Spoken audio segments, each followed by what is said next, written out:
I think we'll go ahead and get started. I want to welcome everyone to the 39th meeting of the 46th year of the Rotary Club of Dublin and Worthington. Today's invocation and pledge of allegiance will be offered by Tom Rice. Tom? Dear Lord, thank you for this day where we have a new beginning after a virus which took so many too early. We thank you for those who guided us through these troubled times, especially those in our hospitals and the leadership of our governor. Let us be thankful for all that you have given us and that we all attempt to be more forgiving, more tolerant, and more loving. In this we pray to you, Lord God. Amen.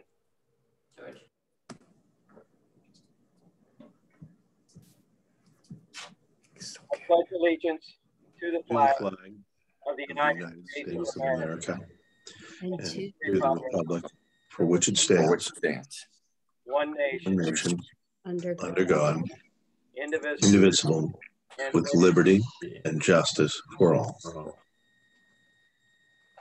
Thank you, Tom. President-elect Steve, you're up with both happy dollars and any announcement. Okay. Well, first, let's see if there's any guests. We do have our speaker, but she will be introduced later by, I believe, Joe.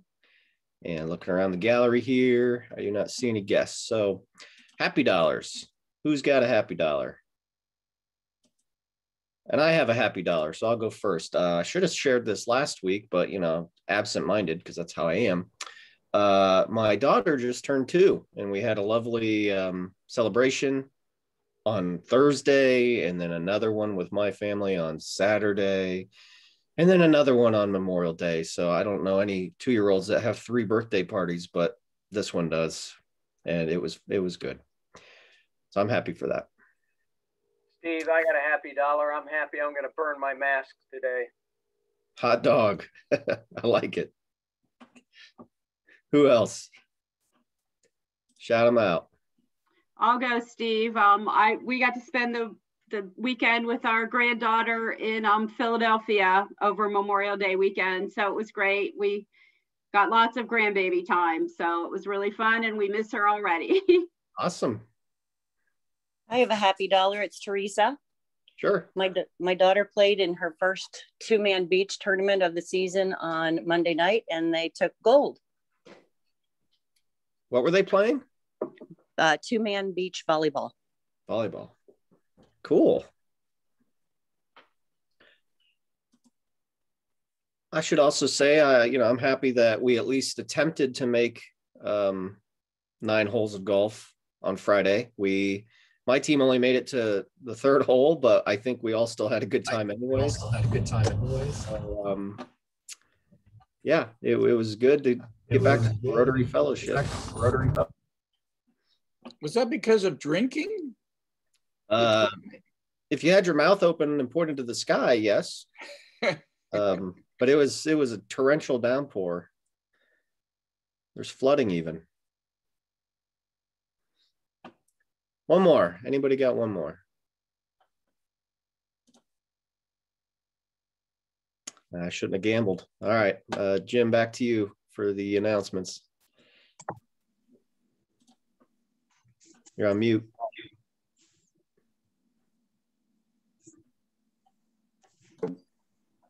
There you go. I unmuted you. Yeah.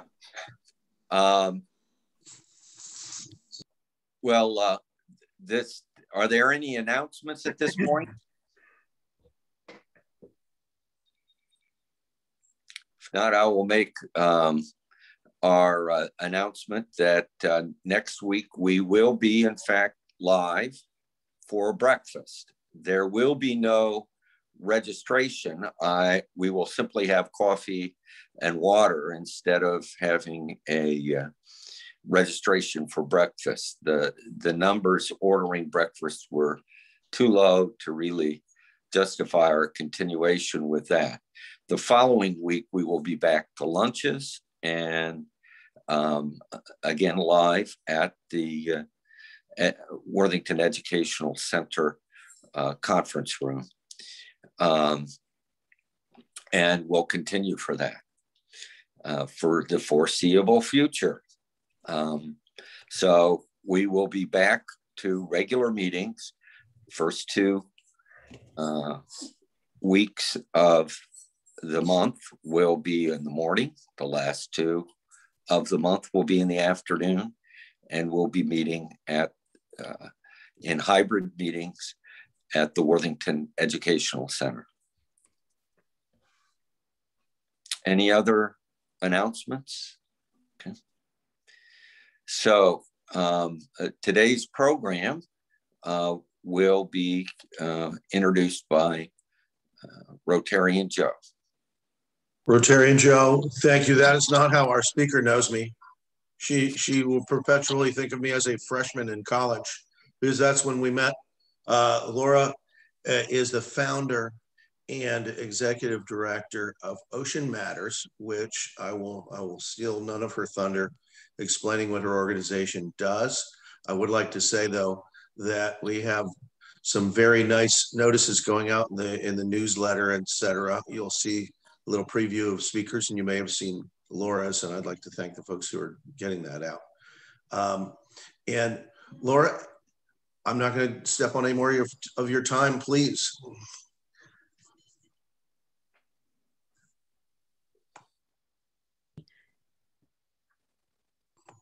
I think she's still muted. Well, hello, everybody. Thank you for having me this morning. I really appreciate the gift of attention.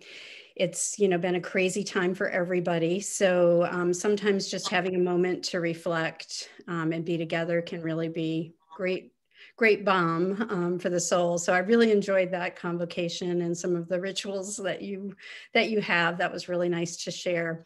So I want to start by saying just a couple things. I am really grateful to have a local person from Ocean Matters in Columbus, actually. She's a Columbus native, and her name is Arcadia Davies. I don't know if anybody happens to know her, but I thought I would throw that out. She runs our youth, she's our youth advocate leader. And so she's a young person herself, 2 years ago, graduate of Miami University, and is, really passionate about working with young people. So if anybody wants to connect with Acadia later, I certainly can do that for you. Also later, I hear there'll be a Q&A session. If anybody wants to know what Joe was like in college, I'm happy to answer those questions.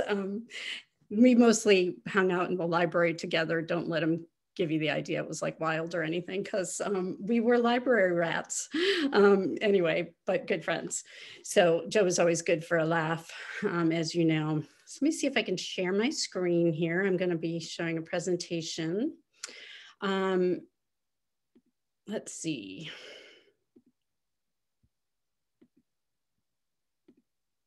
Oh, yay, it worked. So Ocean Matters is a project that I founded with some friends about 10 years ago. So we're about to have our 10th anniversary actually in the fall. It's a nonprofit, and but I've been doing this work for more like 30 years, which I know is aging me, but I work with kids and I work with them under the water on scuba. So as you can imagine, it's been quite an adventure and quite the journey. Ocean Matters, just really briefly, I'll say, is a little bit like if you would combine Outward Bound with Habitat for Humanity. So the challenge component is getting the kids scuba certified. I think if you've ever done a ropes course, you understand how personally transformative it can be to like face a fear and overcome it, and especially to do that with a buddy by your side, which is what scuba is. So we use scuba as a way to sort of break open kids and kind of rebuild them, and it really works. And then the real muscle in the project is our service project. So we go around the world and fix broken things in the ocean. Currently, we're doing a lot of coral restoration. We've lost 50% of our coral reefs in the past 20 years. I've actually seen the change with my own eyes. And for a while, we were just documenting the change. And it felt like writing a eulogy to the sea. Instead, we realized, why don't we do something positive? This is ridiculous. We can actually rebuild it. So the kids kids do that. We've done rebuilding mangroves. We've done rebuilding ancient fish ponds. A lot of it's physical labor. So the kids will work 12 hours a day for up to 2 weeks at a time. I have a son who's a pretty elite athlete, works really, really hard in general. And he said this was the hardest thing he ever did in his entire life. We hear that from a lot of kids. So it's not a let's hang out in a tropical place and have some fun kind of project. But normally when I start presentations, I talk about what's wrong with the ocean and all of these problems and why the ocean is our life support system. But I'm not going to do that today. I don't think any of us need to hear any more things about problems. I want to talk about youth and how they really are, can be a big part of the solution and are especially right now needing a way to be empowered and a way to shine. And I want to talk a little bit about what the elements are for a really successful youth program so that if you want to do something in Columbus or in your area, you could do it as well. I've learned a lot from the kids. I went to Harvard and got a master's degree and did all that crazy stuff. But to be honest, the best stuff I've learned is from them. So I'm going to share some of that as we go along. But I'd like to start with a film that the kids made. So when we do these projects, they're only 10 days to 14 days. They're short. But we create this incredible community of kids who are from different places. And then they go home to their own communities. And our hope is that they will seed a project there. So they'll work in a watershed, at their local river, at a lake, at a pond, doing something positive. Sometimes it's even not related to the water. This particular group of kids was our last group that we worked with in Florida, and they wanted to create a youth film, which was super ambitious. And guess what? They did it. They built a film. So we had done all this footage for them because they said they wanted to make a film and they wanted it to be a youth an advocacy film for the ocean. But I think you'll also see it's an advocacy film for who youth are and who they can be. So this is 100% youth created. I did not even give criticism. We pretty much let them build it the way they wanted to. I probably show only 3/4 of it because it's 20 minutes and I don't want to take up the whole presentation, but I want you to get a flavor for what we do.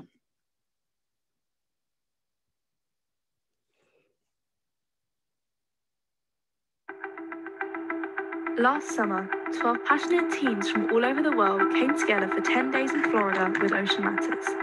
Here we partnered with the Clearwater Marine Aquarium and the Coral Restoration Foundation to learn about marine mammal conservation as well as the challenges that our oceans face. And after gaining our scuba qualifications, we completed a coral restoration project in Key Largo. During the expedition, we worked with media professionals to create this ocean advocacy film in the hope of inspiring you to make a difference and to help save our oceans. I think the ocean's always been a part of me, especially through my family and lots of people around me. It's just always been a special place. Whenever I go underwater, I feel free and peaceful. Just swimming in the ocean is it's like you're introduced into a whole new world. It's so fragile and unique, and there's nothing like it. It just touches your heart like that. Besides like the, hard to quantify emotional connection that you feel with the ocean when you're there, for so many people around the world, it's an important food source. Like many people aren't fortunate enough to have a grocery store they can go to, have to live off the water. And even those who do are connected to the ocean in some way through the food we eat and the air we breathe. The ocean was here before any of us were, so they deserve to have a nice place. It is providing habitat for animals that tourists love, for animals that we love, for animals that we need. The animals provide a lot of necessities and processes that humans utilize. The ocean provides so much of the air we breathe and takes away the air we don't need to breathe.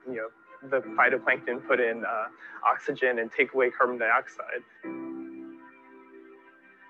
Life originated in the ocean, and it's almost ironic how all of a sudden life is kind of turning on the ocean and destroying it.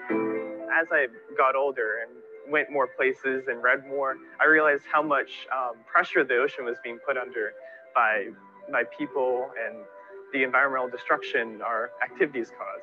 One species in the ocean goes extinct, then what feeds on it goes extinct, and all up the line until we stop getting resources from the ocean and everything we take for granted on land starts to fall apart. We've all made mistakes. Mistakes that we can recover from, mistakes that are too late to overturn. Mistakes that some of us wish we hadn't. Mistakes that hurt the ocean, such as littering. We've all done it. I've done it. I can remember a specific time, actually. Spitting gum out the window. It doesn't taste good anymore. The biggest thing harming the ocean is us. People that are not educated about the issues that are going on. I'd say one of the biggest ones that we have at the moment is pollution. Pollution. It's getting really bad. Like, even right now, I see cigarette butts laying on the ground. Plastic being mistaken for the food that a lot of the animals in the ocean eat is also a big threat because it doesn't digest and it kills the animals. You also have the threat of climate change and warming temperatures, which contributes to a lot of the problems that the marine life and marine ecosystems are going through today. Coral bleaching is a huge problem, and that's something that's going to impact our whole environment through the fish that live there and all the animals that call it home. When turtles come to the beach, they nest in the beach and their babies hatch, and they go straight for the horizon where they see all the light. Buildings, homes that put off light distract the turtles, and that's how they can get killed, and that's how they can miss the ocean. In my lifetime, the ocean has changed in so many different ways. I've seen the collapse of fish stocks, the arrival of invasive species like lionfish that will consume in a single day many times their own body weight and have a tremendous impact on native species. Nutrient loading, and these nutrients that go into the ocean, what they do is they help to feed harmful algal blooms and cyanobacteria and sargassum and red tide. And red tide is toxic to fish, manatees, and seabirds and dolphins. Runoff and things that are just being put into the ocean even on accident or on purpose. So like chemicals from factories, just runoff from your driveway, like the fertilizers that are bad for the environment. Everything somehow makes its way into the ocean. One of the biggest threats, I think, is that people, they're recognizing that we are damaging the ocean, like plastic pollution and global warming, but they're not actually doing anything to change that. They're just recognizing it and not adjusting to new situations, like changing your diet or going to beach cleanups. They're not actually taking part to help make the solution. But you know, the thing is, these are all either directly or indirectly human related. And it's something that's fixable. It's something we can do. We can take actions to do something about. I think the simplest thing that people can do at the moment that doesn't take a lot of energy would just be to focus on what you're doing and what you're throwing away. Using cloth or cotton or paper bags instead of plastic bags, and just like picking up trash that you see on the road or on the sidewalks that you travel every day. Well, there's two main ways which you can do to make a difference. That is, number one is like by educating other people, telling your friends. Another way is actually doing something yourself, like going to beach cleanups, changing diets. Go on trips like this and just even join small groups in the community to help advocate for the change of the ocean. Start something at your school, talk to your friends about something, get involved in a program that's helping save our oceans. Just the little things count. At Clearwater Marine Aquarium, we very often have interns, and I would encourage you to apply, because not only is it an opportunity for you to learn, but myself as a scientist, every single intern I've had, I've learned so much from them. And it's a great opportunity for this engagement and this crossing and integration of information.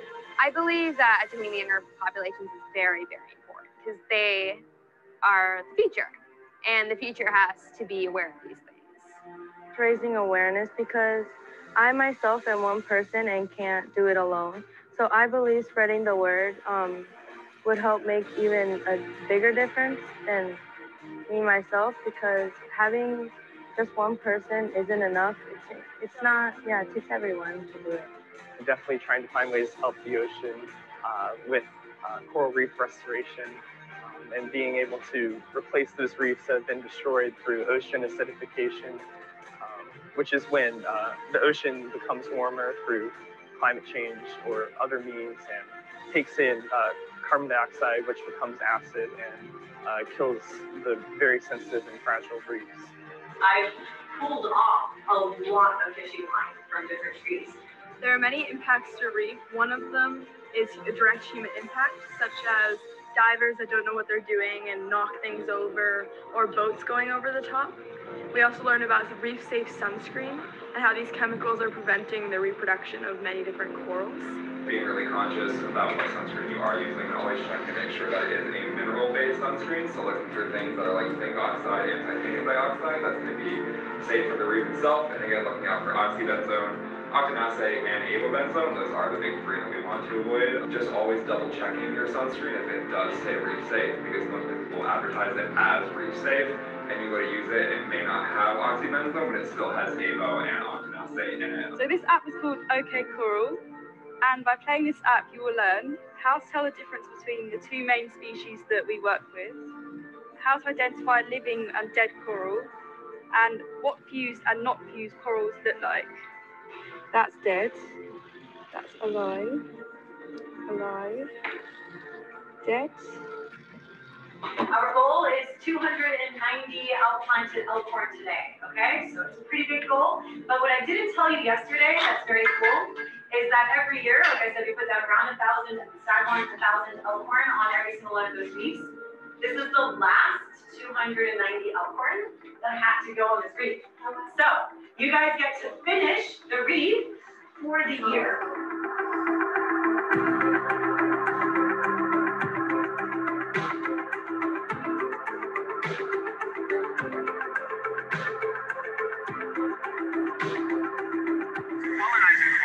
So those things, they come into an ecosystem first, and like grass, they lay the roots into the ground, and then other things start to come in and build onto it.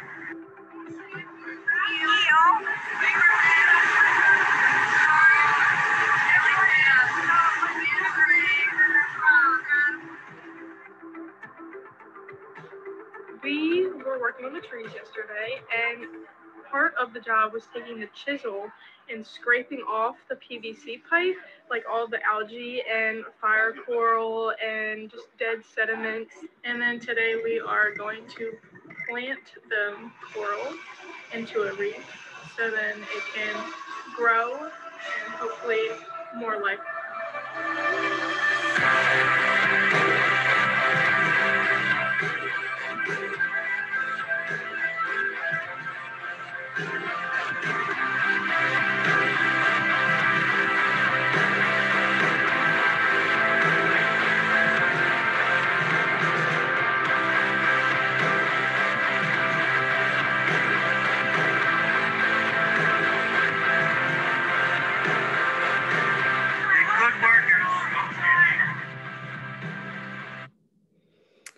Okay, I'm going to stop it there, though it's available on YouTube for anybody who wants to see it.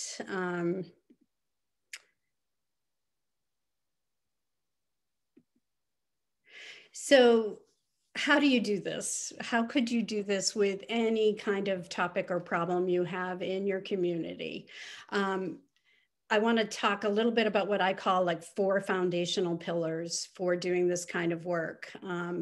It's something really anybody can do. It's just that these are the 4 things I think you should really be thinking about as you're working with youth. One is you're developing self-efficacy. The entire effort is to make sure the kid themselves feels empowered and that they are in navigating very difficult things to become empowered. So they have to develop skills. Teenagers are developmental exactly where they need to be to want to develop that kind of self-efficacy. They want to become experts, which means they're going to make a lot of mistakes. Here they are cleaning the coral nurseries. They're taking algae right off of these PVC pipings that are set up to grow the coral. And once it's big enough, it can be planted actually on the reef. This requires so many different skills at once. Scuba diving is a really difficult skill. Like you have to be maintaining buoyancy while you're breathing. He's coordinating, working with these really fragile systems. If he just completely knocks over something, half of 10 years worth of work is gone. So it's actually investing kids in things that mean something, because he knows that. He knows he could be ruining something for 10 years that had a 10-year investment by somebody else. So a lot of times I think we do service projects with kids that are gratuitous. They go and clean up a park. There's really nothing high stakes involved in that, and kids know that. So, you know, creating projects that are worthy of teens and really ask them to step up their game and your willingness to let them make mistakes. Grit and determination. I mean, this is something I think a lot of us from this generation, you know, are saying, oh, kids today, they don't get a chance to, you know, play in the mud. Well, there's plenty of ways you can get kids to work super, super hard. And the harder it is, the better in terms of what kind of grit it takes and what it requires of each other. So one of the things I notice is when I put kids in a situation where it's physically demanding, is they become very focused on each other instead of being focused on themselves. So grit can be a really great way to foster that sort of interdependence and cooperation, and getting kids to be more focused on other people's needs than just their own. This is a really spontaneous moment, but it happens all the time where I see kids helping each other because they're stuck in the mud. This project, almost all day long, kids were taking invasive mangroves and pulling them out. It was part of our coral restoration project because these mangroves in the Pacific happen to be invasive. In the Atlantic, they're not, but so that can be a little confusing to people, but we're taking out mangroves, and there are moments where kids were sunk up to their waists in quicksand. It's right out of one of those bad cartoons we all watched. And, you know, they didn't panic because kids would find boards or bring things down and get the kids out, and the kids problem solved. It wasn't the adults running to help. Resilience is where I think we tell the truth to kids. So if you want to develop resilience, you need to show kids what's dying, and you need to tell them what's recoverable. And I sometimes deliver the bad news in myriads of ways, but kids can handle it. And I think resilience is a muscle. They need practice getting sort of over the hump of this idea that we sugarcoat things, you know. So if you want to develop resilience, just tell the truth to kids and give them a way to solve it. Give them a lot of practice dealing with that kind of an issue. This might be the most important thing of all. So there is research that's been done about what makes kids develop ethically, like what is the sort of engine driving ethical development? Why would one kid do the right thing over doing the wrong thing? Why would somebody put, say, the community above their own needs? That research really points to the sense of belonging and how important it is to be part of a community. Kids will serve a community that they feel they belong to. It's pretty kind of obvious if you think about it. But a lot of times, you know, in our disconnected world, that doesn't happen. So any way that you can find you know, opportunities for kids to feel like they belong is going to invest them in that particular community where they live. Sticks in a bundle or unbreakable.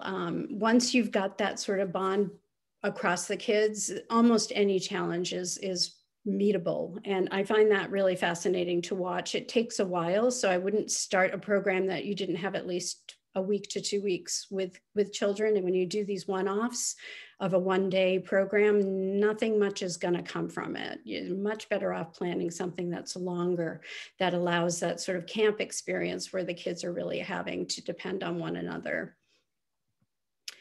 So in terms of the research that we know, the degree of connectedness that people feel really determines their efficacy and their interest in participation. So it's almost correlated directly. The more you show up for Rotary Club, the more you're connected to your other fellow Rotary members, the more you don't want to miss that opportunity to serve in your community. I know I'm talking to a group that really values service, and kids value that too. They really want to serve. I think that's a missed opportunity in our world.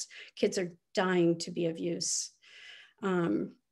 Another motivator for social responsibility is just sort of a sense of meaning. So the way that you start with rituals like you have here for your Rotary Club, and the fact that you have a convocation, I think that's super important. It carries a lot more weight than we realize.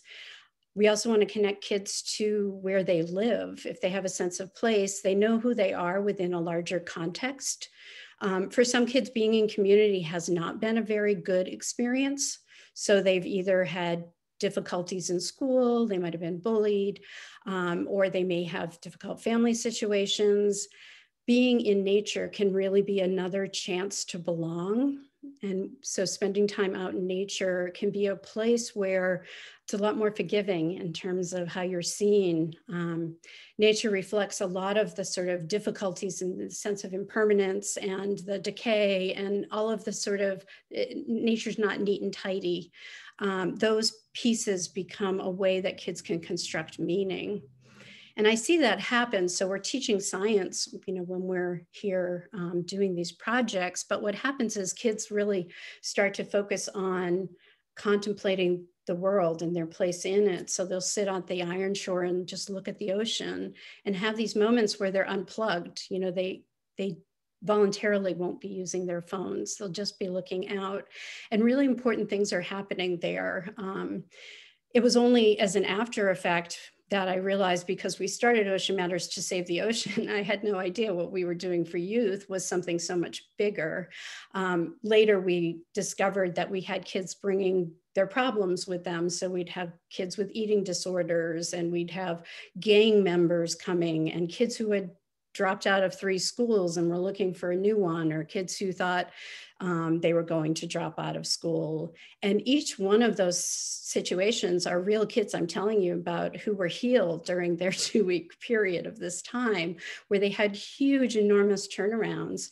Other times they're just bringing, normal adolescent angst, not these huge, big problems, but they, I'm thinking of a particular kid whose father had died and was still dealing waves of grief. It had been about a year, but he was still sort of really trying to understand what it was to become a man himself without his father in his life. And, that can create a way for kids to create resilience and meaning as these challenges come. So we have kids write in journals and later share with us what they'd like to. And so this was one of the quotes that was shared with us from a student who was just going off to college. So a very normal kid without a bunch of problems. But he basically had found nature as a place that he could now make sense of challenges in his own life, even when they weren't such terrible challenges. So I think we talk a lot about saving wild things, and how important it is to save our wildlife, but really it's the other way around. I think the energy is that our wild places save us. And that's something that I'd love to give to every kid on Earth, is the opportunity to realize that we can save our wild spaces, but really our wild spaces can actually save us. So that is the end of my presentation. Do we have time for questions? Certainly do. We certainly have time for questions. Please, Steve, have you unmuted everyone so people can just simply speak up? I have not. Yeah, okay. But I can. Okay. I have a question. I thought I heard that there was an application process. Can you talk about that? And what ages of kids are welcome to the program? We work with kids 15 years to 18, as long as they haven't already attended college. So if they're between high school and college, they can still come. And 15 is the cutoff because of scuba certification. So you need to be 15 to become scuba certified. Our projects are somewhat challenging. So the application process involves writing essays about why you want to come. It involves sending a high school transcript and getting a recommendation from a teacher. In terms of creating sort of a good match, occasionally people will see the pictures of kids scuba diving and girls in bathing suits, and they might be interested in coming for the wrong reason. So it's more that we're sorting out kids who aren't going to be the hard workers, less that we're creating a very competitive setting. It's not a competitive setting. We take a very diverse group of kids.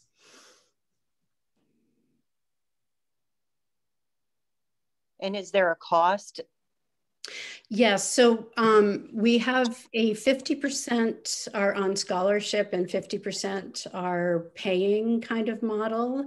And the reason we do the scholarship model is so that we can work with the right kids. So the full pays are kids of means, and it's usually possible for them to pay. It's a $3,500 cost, so it's not insignificant. Scuba certification, though, alone costs about $1,000 if you're to do just scuba certification. But there are kids on full scholarship coming. Do they get scuba certified before they enter the program? Is that part of the application, or is it after? We actually do it for them. We scuba certify them in the program. And if they happen to already be scuba certified, which has occasionally happened, we will give them advanced scuba certification, because that process of really being challenged underwater is really important to the magic of what happens and why it works. How many youth do you have involved in your program, and is extending this knowledge and recruiting others part of the experience? Oh, great questions. Yes. We have 12 to 20 in each project each time. So we work with about 100 youth a year, which isn't many, but the way that we make the influence bigger is this concept of Team Ocean. So the kids try to recruit people from their areas to do projects and to join Team Ocean. Sometimes joining Team Ocean becomes kids making pledges, saying, I'm going to start a plastic pollution club at my school just to start recycling efforts for our sports fields. Those are the types of projects. They're small, so I don't want to overstate the influence, but they're completely youth driven. I do not tell them what to do. They decide what they feel passionate about and do it. So we do, in that way, have projects. Probably our programs are in Hawaii, Honduras, and Florida right now, but the kids come from all over. So we've counted about 100 communities that have launched projects.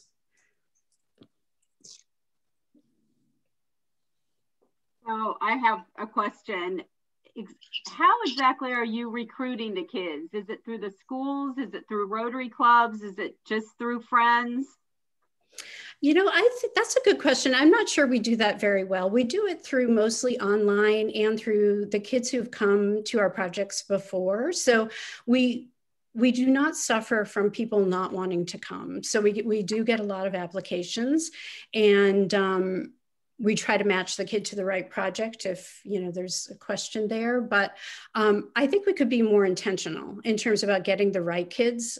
I think for the first 10 years of an organization, you're swimming, and you're trying to sort of keep going. And now I'd like to be really intentional about getting the right kids, the kids who need it and the kids who will be good leaders in their community.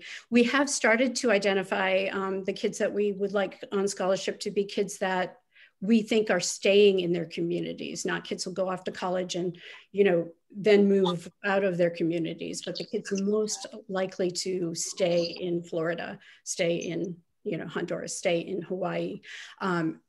It doesn't have to be that, but I like that because then we're creating stewards and connection. And some of those kids are the ones most at risk financially and in terms of other at-risk behaviors. Do you have kids from Ohio now that are involved in this at all? We do. Yeah, I do actually have Ohioans. And Arcadia could connect you to some of them. So as I mentioned, Arcadia Davies is our youth advocate, and she happens to be in Columbus. So yes, we've definitely taken Ohioans. I love them. You talked about other water experiences. Can you talk a little bit about that? You mean that I've had? Well, you talked about. I see. Other watershed experiences. Yes. So some of the projects kids have done is they've done water quality testing on rivers in terms of keeping track of things like dissolved oxygen, which tells you if there's a problem with algal blooms.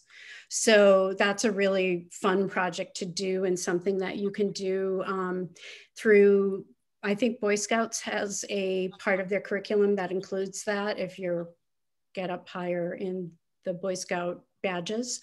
So we've done that. We've done adopt a lakes, you know, where a group of kids have adopted Lake Mead, for instance. So we have some kids in Nevada, and they go monthly to do these cleanups, and they put up signs that are instructive about nesting birds and things like that.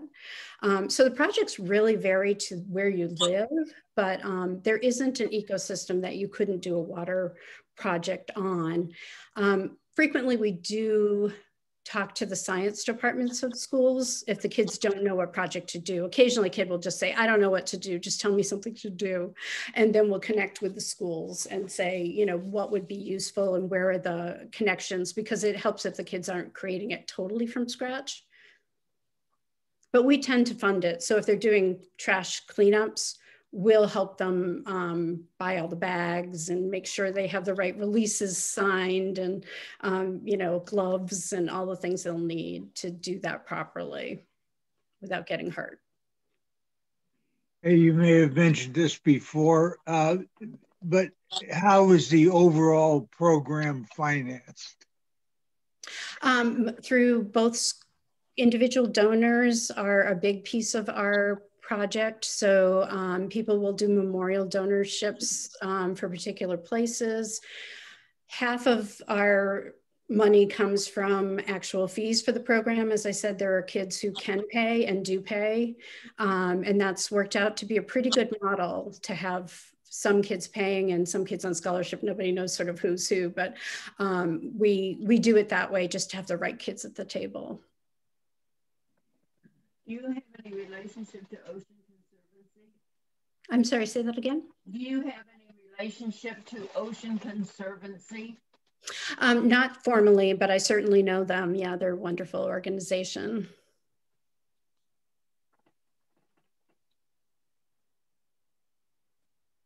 I have a real simple question. In the video, it mentioned elk horn. And is that actual horns from elks? That's a kind of coral. So it's just shaped like elk horn. So it really looks exactly like elk horn. And we're down to 20% of what we used to have for elk horn coral way back in, well, the 70s or 80s.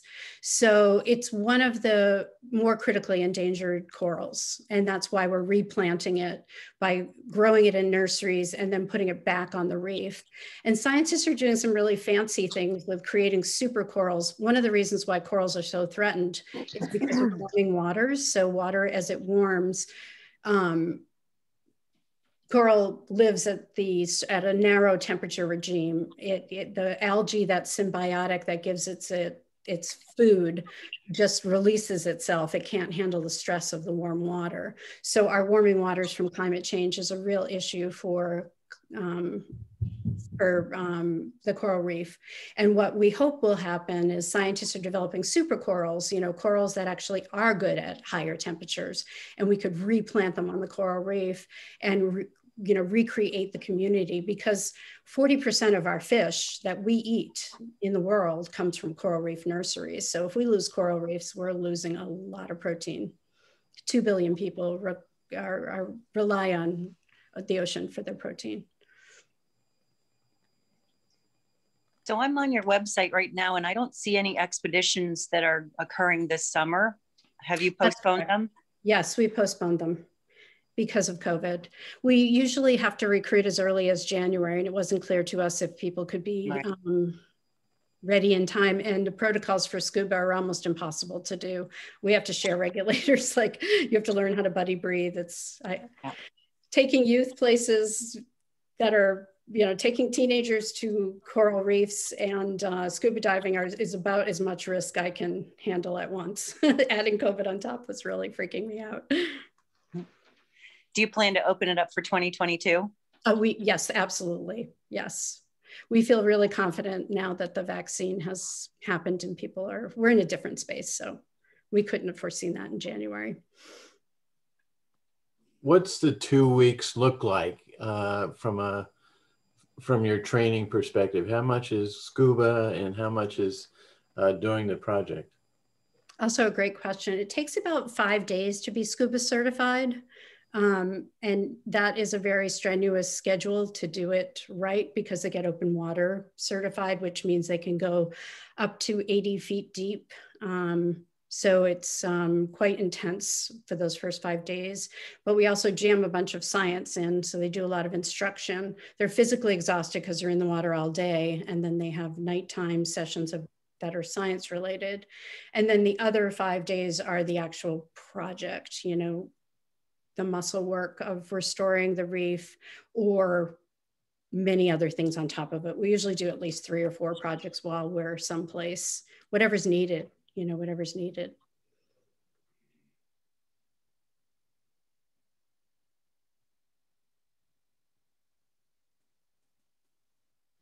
These are such good questions. I think this is like the best question and answer session I've ever had. Really impressive. Laura, Joe here. As you said, you're talking to a lot of people who think about service a lot and already know the value of it, but I don't think we think as much as I think you've prompted us to think about how we get the next generation of people to think about service. You have a program that's certainly going to grab them and in 2 weeks to do something very interesting. And any insights on how you grab the attention and teach younger people about the value of service in a tighter window, in a less dramatic and interesting way? I say that while my 16-year-old is sharing the kitchen with me. And so I'll mute and we'll listen. Well, yes. All right. So Joe just asked a really important question, which I was trying to provide as best I can in a half-hour time frame in terms of those 4 pillars. I do think it can be done in a shorter time frame for sure. I think ropes courses and Project Adventure has some interesting one-day kinds of experiences where you can mirror this sort of piece of very challenging experience for kids in a safe setting, you know, a ropes course by somebody who knows what they're doing. You can't just create one, but would really help sort of be a first step before you do service. So I think challenge and service together is a really magical combination. Yes, I have the glitzy version of it, and I definitely am appreciative of how easy it is in comparison to do what I do because I'm on the coral reef. But I also am the mother of 3 sons. I have a 19-year-old, a 17-year-old, and a 15-year-old. And we live on a farm, and I grew up on a farm. And so I also think there's a lot of things that can be done around animal care and around service in those settings that creates emotional attachments quickly, that you don't have to be at a coral reef or someplace really dramatic. You can do it right in your own backyard. But I do think animals add a certain dimension that is difficult to quantify. So I would give those two pieces of advice. Maybe a weekend experience, you know, would be enough. I certainly have done things like that with kids in a weekend and have it be transformative. Thank you. Oh, and the cat shows up just on cue. The cat thought you were talking to her. That's not correct. Cats are smart, yeah.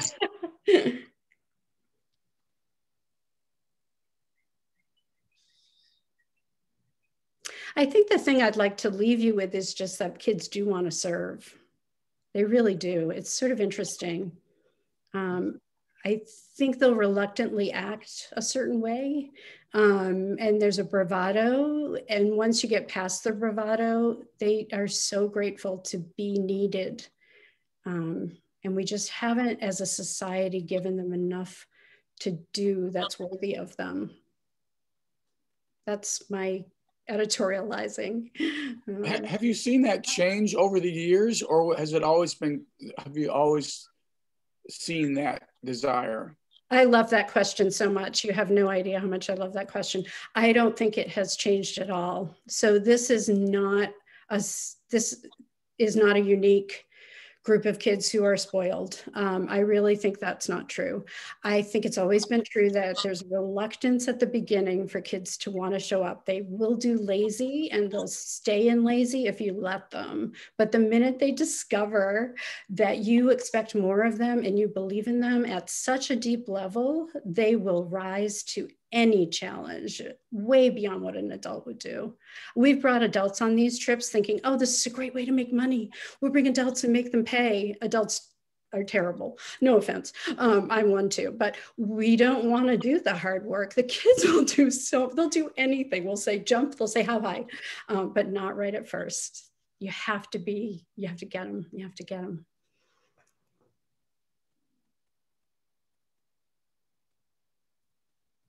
Oh, thank you. Thank you to you for all your service. I have one last question that related to your last answer. And that is that in terms of service, what do you do? The kids come back to primarily look at ocean service, or do you think you really are creating a group of higher servant leaders?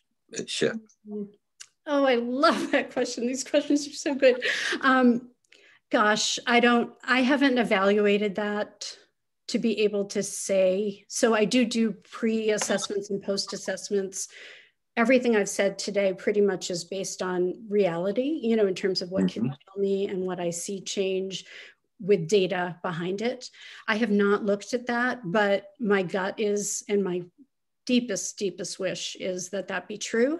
I only know anecdotally from alums. So because I've been doing this so long, the first 10 years we did it as not a nonprofit, as just a program.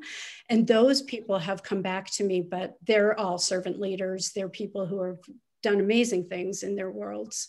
But I don't know if they self-select by wanting to contact me, because they are doing that and they know that that's something I love. I have no idea. It hasn't been evaluated. I would love my program to be evaluated with that question. My gut feeling is it's yes, but I can't say for sure. Okay, thank you. Thank you very much for your presentation today. We appreciate finding out about, first of all, programs that we're not familiar with. And yours is one that we should all be aware of. And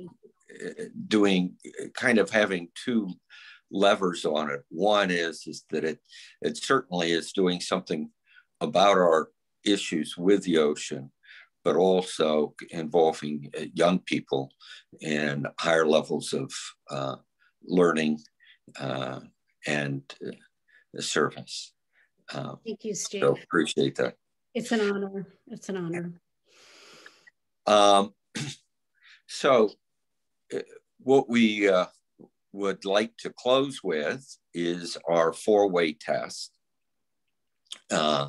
And Steve, please unmute everyone. There is the 4-way test.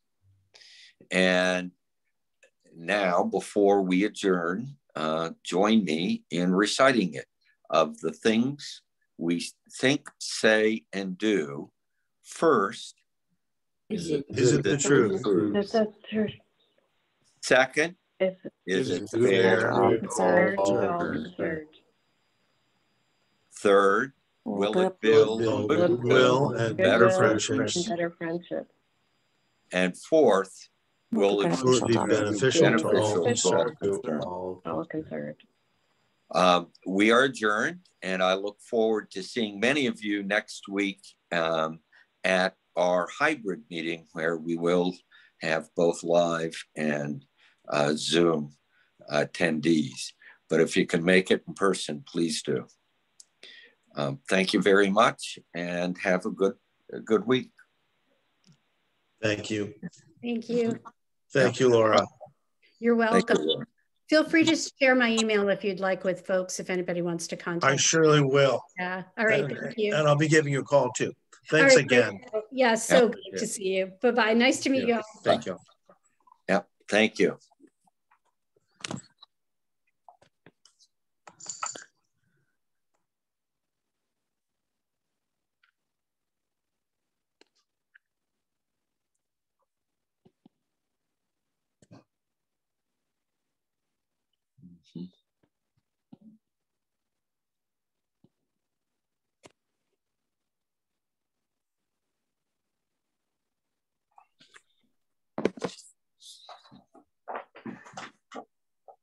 Is Al's ink on? I'm still on. Sorry about that.